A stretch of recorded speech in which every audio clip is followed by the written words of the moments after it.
the persuasive speech that we're giving because they want us to get into the art of it. It's not necessarily that you're telling somebody, you know, what to do or how to do it. It's getting them to think in a certain way. So the guy that teaches the class, he's always like, you know, get them to think about, you know, things that could happen, things that could not happen in certain situations.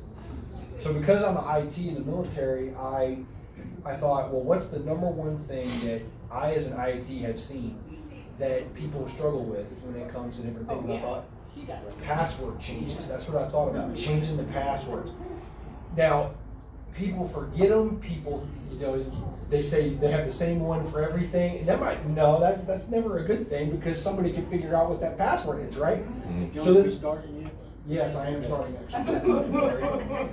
So this one guy said when it came to passwords, he said, I changed my password to incorrect so that when I forget it, it comes up on the screen and says, your password is incorrect. Well, that might work, Yeah. but there's a lot of hackers out there that might understand, you know, how to do that. I went to one, we had one training where they do what are called penetration tests, where they will make sure that your network is good and nobody, you know, gets passwords or things like that. There was a guy that dressed up as a pizza delivery guy, and the CEO of the company, he went in there and he had his password written on one of these cards just like this underneath his keyboard. So he lifted up the keyboard, he's like, oh, there's your password. Hack the network right there from the CEO's desk. So it's important to change them because you never know, some junk schmuckatelli is going to come up there and get your password.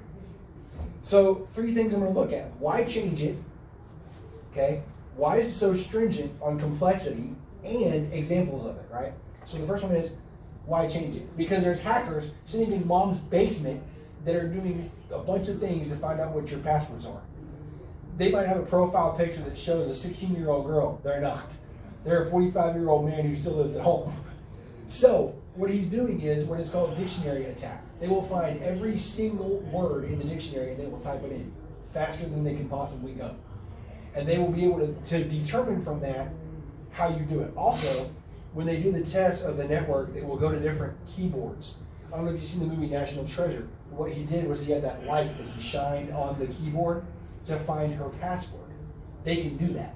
So make sure you keep make sure you keep keyboards clean. They're always saying they have keyboard cleaners that are not susceptible to the light, so they know what keys you're actually clicking on. Now, and there is a thing too where they can actually find out how many times you hit a key, because some people will do the same like pattern like for a long time. They can find that out. So make sure you keep your keyboards clean, because if not, you know, somebody can hack into it. So why so stringent? Like it comes up with, you got these password things on here that says must be 15 characters, must have an uppercase, lowercase, must not be somebody's name, must not be things like that. Why? Well, somebody knows your name and your password is, you know, I love Andrew 234. You know, they're going to type that in, and you know, 1 2 3 4. Somebody knows that. You know, somebody is looking at your complexities of your network, and if you have it written down, there's actually, when you walk into certain places, there's they have the password rules written down on paper so you can read what they are. And people who can test your network out will see that. Okay, so how often? Some is 30 days, some is 60 days, some is even 90 days. I think that's a little too much. Like 60 days is probably about the norm.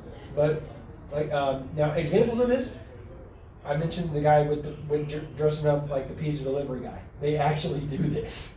Okay, they actually have people go through and they lift up the keyboards to check for certain things in the desk drawers. You know, they'll go everywhere. Pose it as a pizza guy. You gotta let him in, right?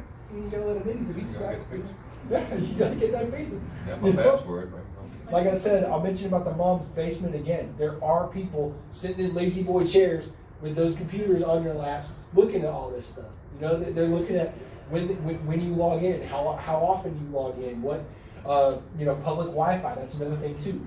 Keep your Wi-Fi with password protect. You don't know if some guy's going to come on there and totally expose your stuff. Now, passwords too aren't just for, aren't just for your computer. Facebook has a password.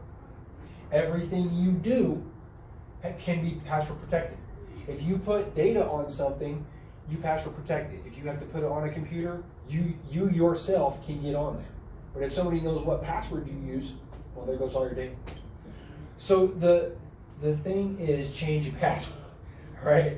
Not as often as like, you know, you change your clothes or anything, but it's one of those things that you gotta do. So my persuasion would be, if you don't want ITs trying to find your data, you don't want an IT coming around wondering, you know, you don't want more stuff to be put on it, protect it often, okay? It's like voting, right? Do it often, right? So, why passwords? Well, I think I've made it clear. Somebody could log in from anywhere in the world, and I actually had this happen. My computer told me, it said somebody's trying to log onto your system from DC. So how do I know that somebody from like some other country is not trying to log into it too? So long story short, make sure you change your passwords, and whatever you do, don't make it incorrect. I like that. That's all I got. Thank y'all for listening to this one.